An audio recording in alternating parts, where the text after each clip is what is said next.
No one noticed the janitor until the system crashed. Midway through the dazzling product launch at Caldwell Technologies, champagne flutes clinked, camera shutters danced, and the CEO stood beneath digital banners that read, "The future of healing is here." In the back of the room, a woman in navy coveralls wiped a glass panel, her presence invisible to everyone, except the security camera that caught her pausing for 1 second to glance up at the giant screen flashing live. An hour later, emergency alerts screamed through the building. Patient data across 12 countries had vanished. The AI's decisions were failing, and the boardroom, once filled with applause, erupted into chaos. No hesitation. 6 minutes later, everything was restored. And yet, she didn't stay. No name, no credit, only a camera frame of her back disappearing down the stairwell. That night, CEO Ethan Caldwell demanded a full investigation. But the deeper they dug into who she was, the more they realized. They weren't looking at a janitor. They were looking at a ghost. Ethan Caldwell was never meant to inherit a company. He was supposed to reinvent the world. At just 34, he had become the face of Caldwell Technologies, a fintech empire turned medtech disruptor. Polished, brilliant, and ruthlessly composed, he spoke in TED Talks and congressional hearings alike with the same calm confidence of a man who had already calculated 10 steps ahead. People called him a genius. Investors called him God. But Ethan lived each day shackled to a mistake no one else could see. 5 years ago, his mother, Dr. The same platform he now claimed could eliminate human error in hospitals had failed to detect her internal bleeding. The media called it a tragic anomaly. Ethan called it unfinished work. And ever since, he had poured every cent, hour, and ounce of guilt into rebuilding that AI. This time, perfectly. So when the launch crashed, when the AI collapsed in front of millions, something inside Ethan fractured.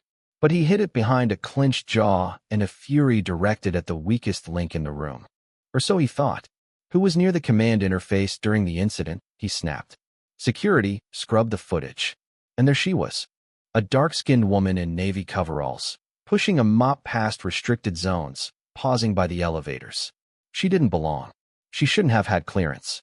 And yet, 6 minutes after the crisis began, the system had self-corrected. Logs showed an untraceable override, unauthorized, elegant, and effective. The name on her file was Nyasha. No address listed. No emergency contact. Nyasha's head was down, shoulders relaxed. Her movements calm. Too calm, as if she'd seen this before. As if the fire wasn't new. As if she had started over before. But Ethan didn't know yet what that would mean. Far below the boardroom, in a supply closet that doubled as a break room, Nyasha sat alone. Her hands were clean, her face unreadable. She stirred instant coffee into a chipped mug, her eyes following the second hand of a wall clock, more out of habit than need. 12 years ago, she had been someone else entirely.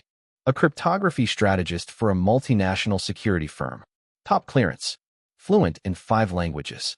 Trained not just to code, but to vanish. And vanish she did. After a catastrophic breach in Dubai. Some secrets had to die in silence. But she didn't.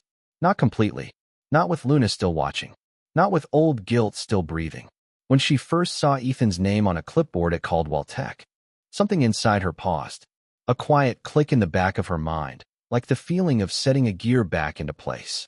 She had recognized him, not from magazines or keynote speeches, but from a corridor in Geneva a decade ago, when he was still young, angry, and too ambitious to see past his own reflection.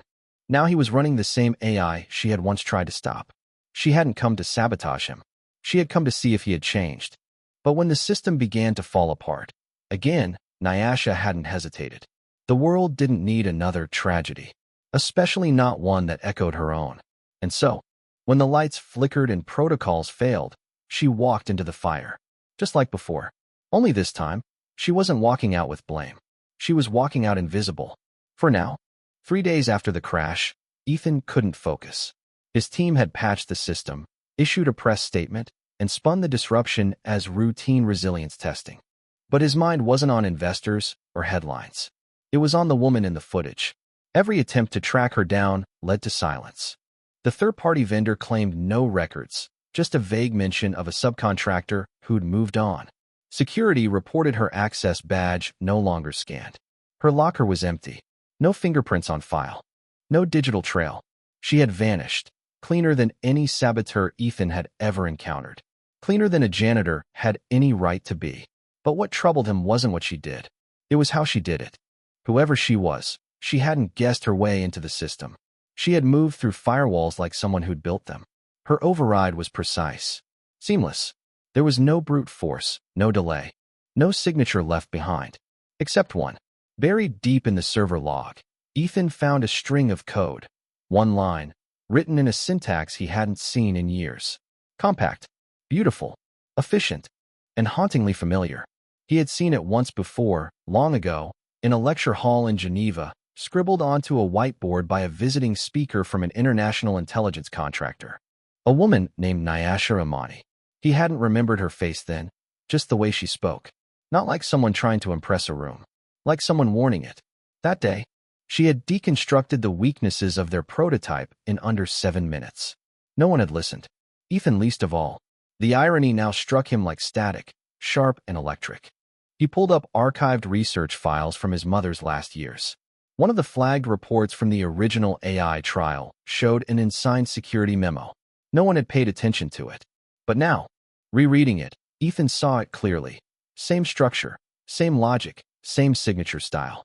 The memo had predicted the very failure that cost his mother her life. And someone had tried to prevent it. Someone who had warned them, quietly, anonymously, before disappearing. Nyasha. A slow realization burned through Ethan's chest. The woman he had once dismissed, the woman who just saved his company, had tried to save his mother too. And he had ignored her. Twice. The guilt curled around him like smoke. In his office, he stared out at the Seattle skyline, wondering how many systems in his life were built to ignore people like her. He thought of her eyes, calm, unbothered, like someone who no longer cared to be believed, only to act. Ethan stood suddenly, knocking over his coffee. "Get me everything," he told his assistant. "Anyone who's ever worked here under the name Nyasha. I don't care if they scrubbed her file. I want addresses, contractors, camera feeds, anything." His voice wasn't angry now. It was searching, because something inside him had shifted. The way a mechanism shifts just before it clicks. Nyasha sat alone near the back, folding uniforms into a canvas bag. Her movements were slow, methodical, ritual, not necessity. Ethan hesitated at the door, holding a paper folder against his chest like armor. He hadn't planned what to say, hadn't expected to find her at all. But something told him she'd let him see her, if she wanted to be seen. She looked up before he spoke. "Mr. Caldwell," she said. Calm. No surprise in her voice. No warmth either. Just observation, like she was already evaluating every choice he might make next. "I need to talk to you," he said, stepping inside. "You're already doing it." Ethan sat across from her at a plastic folding table. The chair squeaked under him, too loud in the silence. "I know what you did," he said quietly. "In Geneva. And last week. And before that." She said nothing. He set the folder between them, letting it fall open. Copies of code, internal memos. "I'm not here to accuse you," he added. "I'm here to understand." Nyasha leaned back, hands folded in her lap. "What do you think you've understood, Mr. Caldwell? That you tried to stop this a long time ago. That I didn't listen. That I let ambition bury a truth someone risked everything to share." The weight of his words hung between them like soaked wool. For the first time, Nyasha looked tired. "I tried," she said simply. "But truth doesn't land well in rooms built for applause." He flinched. Not visibly, but enough that she saw it. "I didn't mean for you to pay the price," he said. "But someone always does." Her voice wasn't angry. It wasn't even bitter. Just tired. Quiet. Real. "I've spent years trying to build a better system," he continued, desperation cracking through his professionalism. "But I realize now, I built it on the wrong assumptions." He looked at her fully now. "Will you help me fix it?" Nyasha studied him for a long time. The washer behind her clicked into its spin cycle. The world kept turning. "I don't fix what I'm not invited into," she said. "You are now." She didn't answer right away, but she reached forward, turned one page in the folder, and pointed. "This line," she said, "should have never existed in your framework. It predicts people like me as a liability." Ethan's jaw tensed. "Then help me rewrite it." For the first time, her eyes softened, just a fraction. Enough to see the woman she had been. Enough to believe maybe, just maybe, she hadn't disappeared. Not yet. Nyasha didn't sleep that night. Instead, she sat by the window of her apartment, a tiny corner unit above a closed barber shop, watching the traffic lights blink through the fog. The folder Ethan had brought sat unopened beside her on the couch, though she'd already memorized its contents before he'd arrived. Old shadows don't need reminders. They just need silence to stretch back into form. By morning, the rain had turned to mist. Nyasha changed into her coveralls, but paused before leaving. In the bottom drawer of a locked cabinet, beneath a false panel, sat a box she hadn't touched in 12 years. Inside, a faded ID badge with a photo of a younger woman, sharp-eyed and proud. A security fob, a thumb drive, and a sealed envelope, unmarked, but familiar. She ran her thumb over the edge of the envelope. It had been handed to her in Geneva, back when she still believed the right whistle could change the system. It contained proof, raw logs, private messages, backdoor instructions, evidence that Caldwell Technologies had used prototype medical algorithms to run unapproved tests on vulnerable patients in overseas trials. At the time, Ethan had been a junior systems architect, just beginning to rise. He hadn't orchestrated it, but he hadn't stopped it either. He'd defended the data, the metrics, the greater good.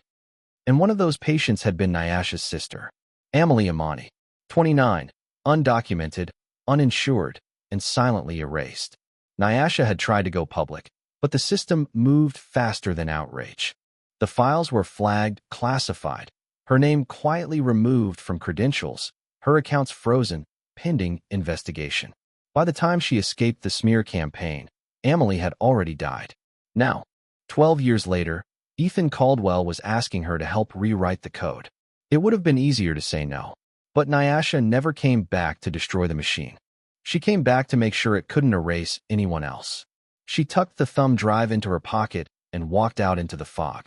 Ethan was already in the lab when she arrived. No boardroom, no assistants. Just him, a whiteboard, and 2 untouched cups of coffee. "You came," he said, voice low. "I haven't stayed yet," she replied. She placed the drive on the table. "This is the part you never saw, or never wanted to." Ethan picked it up slowly. "What's on it?"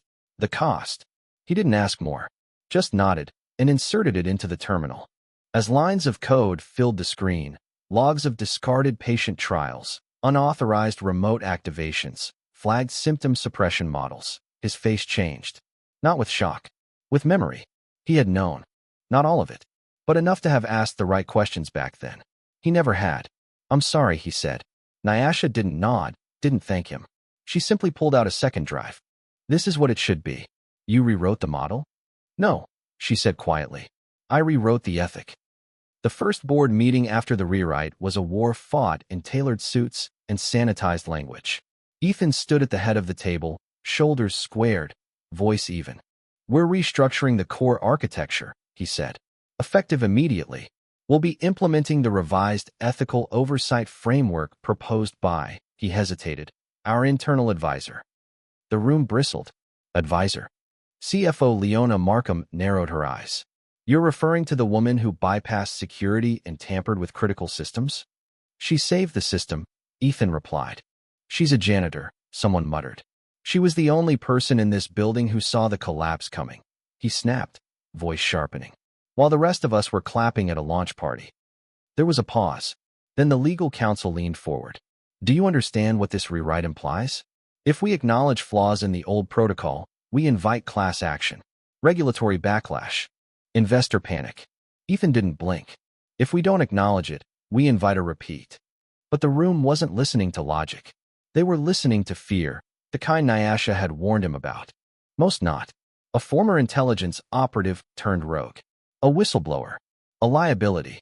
Internal security flagged her for review. That night, Ethan called her. "They want to suspend access. Terminate your contract. Spin it like you overstepped." "I did," she said plainly. "That's not the point." "It is to them." He ran a hand through his hair, staring at the terminal screen where the updated model sat waiting. Cleaner, safer, but unfamiliar to everyone but her. "They'll undo it," he said. "They'll gut the entire rewrite." "Then let them," Nyasha said, but not quietly. The next morning, the story broke. Not from the company. From her. A single blog post, written under her real name. Nyasha Amani. Machines forget, but people shouldn't. Ethan read the last line 3 times. Then he opened the company's official site and published a single update under his name. We owe more than silence. Caldwell Technologies formally acknowledges Ms. Nyasha Imani's contribution to the development of the Nyasha protocol. Effective immediately, it will be standard in all AI diagnostic models going forward. Below that, no logo. Just one line. Ethics before efficiency. People before platform. In the weeks that followed the public acknowledgement, Caldwell Technologies changed in ways no press release could fully capture. The Nyasha protocol became more than a framework. It became a filter through which every decision was re-examined. Code was no longer praised just for speed or elegance, but for conscience. Audit teams were retrained. Clinical trial data that had once been hidden behind proprietary firewalls was made transparent. Feedback loops were designed to account for edge cases, the outliers, the ignored, the invisible. And Nyasha? She didn't take an office. She refused the board seat Ethan offered. Instead, she worked quietly in a small lab, 3 floors below the executive wing. No nameplate, no title, only a locked drawer with one thumb drive inside, the old one. The one that held Amelie's silence. But the silence no longer owned her. Ethan visited her lab often. He began to ask different questions. What made you stay? He asked once. I didn't, she said. I just stopped running. On a rainy Thursday, he brought his daughter, Luna. She was 11. Quiet. Wide-eyed. She watched Nyasha with a kind of reverence that children reserve for people who don't force smiles. When Ethan stepped out to take a call, Luna lingered by the workbench. Are you the one who saved my dad's job? She whispered. Nyasha looked up from the schematic she was reviewing. No, but I helped him see it differently. Luna nodded, then pointed to a small figure on the corner of the desk, a tiny carved bird. What's that? Nyasha hesitated, then picked it up. It's a weaver bird.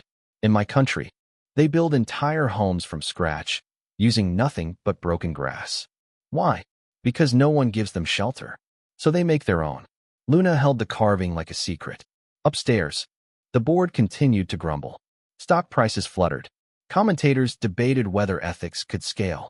But none of that mattered in the lab, where 2 people, once separated by silence, rewrote the language of what technology could mean, 1 line of code at a time. On the anniversary of the crash, Caldwell Technologies hosted a symposium, not to announce a product, but to listen. Doctors, ethicists, engineers, and patients sat at the same table.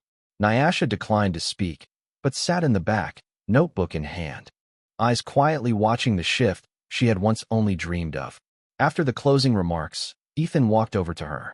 I think we're finally building something real, he said. Nyasha didn't smile, but she nodded, and for her, that was enough. Just when the dust seemed to settle, it arrived, a plain white envelope, hand-delivered, with no return address. It landed on Ethan's desk with quiet weight. Inside, a printed memo, 3 pages long, stamped Confidential, 2009, bearing the logo of the now-defunct Geneva Biodefense Summit. He read it once. Then again. The 3rd time, he stood up so fast his chair toppled. The document detailed an experimental algorithm, one that matched the early version of Caldwell's current diagnostic model. Only this one predated Nyasha's intervention in Dubai, and it listed as co-developer, Miriam Caldwell. His mother, her name, her signature, her oversight. But what caught Ethan's breath was the 3rd page, a meeting summary between Miriam and a junior strategist named Nyasha Amani, then operating under a different security alias. The summary wasn't hostile. It was damning. It revealed that Miriam had been warned of a systemic flaw in the prototype by Nyasha herself. Not just once, but multiple times. The very flaw that would later lead to her own death. A flaw that could have been corrected, had pride not interfered. Ethan gripped the memo, his mind splintering. All this time, he had believed his mother died because of a failure no one predicted. Now, he saw the deeper truth. She had known, and she had dismissed the one person who tried to stop it. He found Nyasha where he always did, working alone, late, her desk littered with schematics and unfinished models. She didn't look up when he entered. She only said, "You found it." He nodded. Quietly. "I didn't want you to know," she continued. "Not because it would hurt you, but because I knew what you'd do with the pain. You warned her, Ethan said, barely audible. Yes. And she ignored you. Nyasha closed the laptop. She believed in control, not in vulnerability, not in questioning her own legacy. There was no venom in her voice, only clarity. Ethan sat down across from her, the envelope still in his hand. She was my hero, he whispered. She was mine, too, Nyasha replied. Until she wasn't. The silence between them was different now, not cold, not angry, but fragile, like the moment before something breaks. I need to tell the truth, Ethan said finally. You already are. He shook his head. No. Publicly. About the past. About her. About you. You'll lose everything. I already did. She looked at him then. Something like resolve rebuilding in his chest. Maybe this was his second life too. The press conference was not grand. There were no digital banners, no glossy countdown reels. No executives in tailored suits seated in rows. Just a quiet stage, one mic, and a trembling man standing behind it with nothing left to sell. Ethan Caldwell adjusted the mic, cleared his throat. And then he told the truth. He began with the crash. The launch failure. The janitor, who had saved them all. Then, slowly, he opened the folder. I once believed my mother's death was the product of a tragic oversight, he said, his voice low but unwavering. But recently, I discovered evidence that she had been warned by someone far more qualified than anyone in this room ever gave credit to. He looked down, hands trembling only slightly. I ignored that woman too. Her name is Nyasha Imani. She was right. Twice. The room went silent. No flashes. No reporters interrupting. He continued. She didn't just save a company. She saved me from the arrogance that made me think people like her didn't belong in rooms like this. I'm here now to say, she always did. A few reporters shifted. One finally asked, why admit this now? Ethan didn't pause. Because silence protects no one but the guilty. The fallout came fast. Stockholders panicked. PR teams scrambled. Board members resigned. Academic forums exploded with interest. Human rights groups issued rare praise for transparency. And in every corner of the internet, one name kept surfacing, not Ethan's, but Nyasha Imani. Ethan returned to her lab days later, this time without a folder. You still have a job, she said, glancing up. For now. She set down her tablet. You're lucky. You still have a name. Ethan exhaled slowly. It feels heavier than before. Then you're finally carrying it right. He nodded, then took a seat beside her. I thought I was building a legacy, he said. You were, she replied. But legacy isn't what you leave behind. It's what you refuse to bury. In the weeks that followed, Caldwell Technologies downsized. The flash faded. Profits dipped. But something strange happened. Applications to join their ethical tech division tripled. Students, veterans, engineers who had once been passed over because they didn't look like disruptors. And in the center of it all was Nyasha. Still no office, no title, just a door with her name finally on it. And beneath that name, a small engraved plaque, built not to be remembered, built so others won't be forgotten. Nyasha never celebrated the headlines. She read them, of course, folded between system logs and policy drafts. Tech giant admits ethical failure. Anonymous woman behind historic AI rewrite. Who is Nyasha Imani? But she didn't answer interview requests, didn't attend panels, didn't publish memoirs. She kept working. Every line of code she rewrote bore no name. Every tool improved by her ethic carried no signature. Her reward wasn't applause, it was prevention. Quiet prevention. A child properly diagnosed. A refugee flagged for care. A misread tumor now correctly seen. In rooms where no one clapped, she made sure others weren't forgotten. Across the city, Ethan's world had changed too. He no longer walked into meetings with suits trailing behind him. The empire he once ruled now ran leaner, slower, but cleaner. He spoke less, listened more. A whiteboard, and the sort of silence that didn't demand to be filled. One morning, Nyasha arrived early and found a small package on her desk. No note, just a flat black box. Inside was a folded scarf, deep cobalt blue, embroidered with a single bird in orange thread. A weaver bird. She stared at it for a long time, fingers tracing the wings. Did you? She asked when Ethan arrived. He shook his head. Luna did. Said you should wear something built from broken pieces. Nyasha didn't smile, but her silence was warmer than before. Later that week, she attended a school event Luna had invited her to, a science fair on AI and empathy. Nyasha stood quietly at the back. But people shouldn't. In the back of the room, Nyasha finally smiled. One night, after the city had fallen into quiet, Nyasha stood on her apartment rooftop, watching the clouds move above the skyline. She pulled the scarf tighter around her shoulders, the embroidered bird resting near her collarbone. She thought of Amelie, of Geneva, of the fire, of all the rooms she'd once been told she didn't belong in. And now, she didn't need a badge to belong. She'd built her second life not from revenge, but from memory, not from rage, but from repair. And though the world might forget her again one day, the lives she touched would not. And neither would the code. 2 years passed. The name, Nyasha Imani, faded from trending searches. Fewer questioned its impact. But in one small clinic on the edge of Baltimore, a 9-year-old girl received a diagnosis 3 months earlier than the best models would have allowed just 2 years prior. The doctor didn't understand why the system flagged it, but it did, and it saved her life. On the West Coast, Caldwell Technologies had changed. Gone were the flash launches and glass ego branding. In its place, calm research, quiet pilots, deeply vetted solutions. It was no longer the darling of Wall Street, but among healthcare workers and ethics boards, it was respected. The building had been renovated. On the first floor, a plaque now stood in the lobby. It didn't bear a face, just a phrase. Some systems are built loud. Others are built to listen. Ethan passed it every morning. He never stopped to read it aloud. But every day, he nodded as he walked by, like a promise still being kept. Nyasha never returned to the main campus. She moved east, back to a smaller city, quieter, closer to the places her sister once walked. She took a teaching fellowship at a local college, under a new name, one only a few people knew. Her class was called Ethics in Systems That Breathe. She taught more listening than coding, more restraint than ambition. Most of her students didn't realize they were being shaped by someone who had changed the very systems they studied. She liked it that way. One afternoon, while clearing her inbox, she found a message from an unknown sender. Subject line, "She wanted you to see this." Attached was a video, blurry, handheld. A young girl, maybe 10, standing beside a hospital bed, holding a note card. She read nervously, stumbling a few words. "I want to thank whoever made the machine that found my illness," she said. "My mom says someone invisible made it. But I think invisible people are just quiet on purpose. So thank you, quiet person. You saved my life."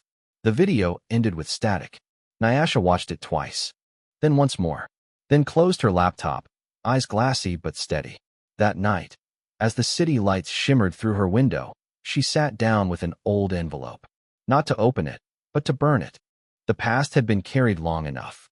Ash whispered into the air like old secrets finally laid to rest. She looked out the window. Beyond the trees, a new clinic was being built. They had asked her to advise. She hadn't decided yet. But as she stood there, fingers still dusted with ash, she realized something. This wasn't an ending. This was just another beginning.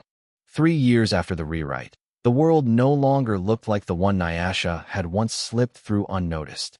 The software she helped shape had grown, not into something grand, but into something grounded. In Nairobi, rural medics used its mobile interface to diagnose infections once dismissed as fatigue. In Detroit, a battered women's shelter installed a version that triaged trauma without demanding insurance. In Tokyo, a research center used it to revise how their AI weighed silence, understanding at last that pain doesn't always scream. None of these places mentioned her name, but her code lived there. At Morgan Technical College, a girl named Ruby, a former foster kid turned night school prodigy, stood before a panel to defend her final project. Should I? At the bottom of her slide deck, Ruby had written in soft gray text, inspired by the weaver bird method, because no one gave them a nest. Her professor smiled, spoke at fewer events, but he still showed up every month at one place, a local community board, where he'd listened to city nurses and parents describe what wasn't working. He no longer offered solutions right away. He simply took notes. And when asked why a man with his resume would sit through hours of complaints about local software bugs and broken Wi-Fi routers, every once in a while, someone would write to her, sometimes a researcher, sometimes a stranger. The messages were often short. "I used your logic tree. It caught a pattern I missed. Your paper changed how we test bias. My sister's still alive because your protocol flagged a false negative. She replied, only sometimes. Always briefly. Often just one word. Good. One autumn afternoon, Nyasha walked into a university courtyard and paused beneath a tree. A group of students sat in a circle, laptops open, voices calm but purposeful. They didn't notice her. A single leaf fell and landed at her feet. She didn't pick it up. She simply walked on. Because the next chapter was already being written. Not by her hand, but because she once dared to write the first line. In a world obsessed with loud brilliance, it was a woman in silence who changed everything. Nyasha Amani never asked for recognition. She never raised her voice in crowded rooms or carved her name into marble. Instead, she walked where no one was looking, listened where no one cared, and mended what others discarded. Her story wasn't one of revenge, but of responsibility. She didn't come back to punish. She came back to prevent. She wasn't a savior. She was a mirror. And when Ethan Caldwell finally looked into it, he saw not his ruin, but his redemption. This story isn't about code. It's about memory. It's about how systems fail, not because they're broken, but because they forget the people they're built for. Because we forget that intelligence without empathy is just precision without purpose. So here's the lesson. Sometimes, to the sister who died without a name in the file, to the engineer who doesn't want glory, just integrity. We live in a world that moves too fast to hear these voices. But you're listening now, and that's where it begins. If you felt something stir inside you during this story, don't let it end here. Orange Circle supports someone whose work goes unseen. Orange Circle asks questions when everyone else is nodding, or just the ones who can pay for it. Nyasha didn't need a spotlight. She built a second life so others wouldn't lose their first. And now, it's your turn. Build carefully. Build honestly.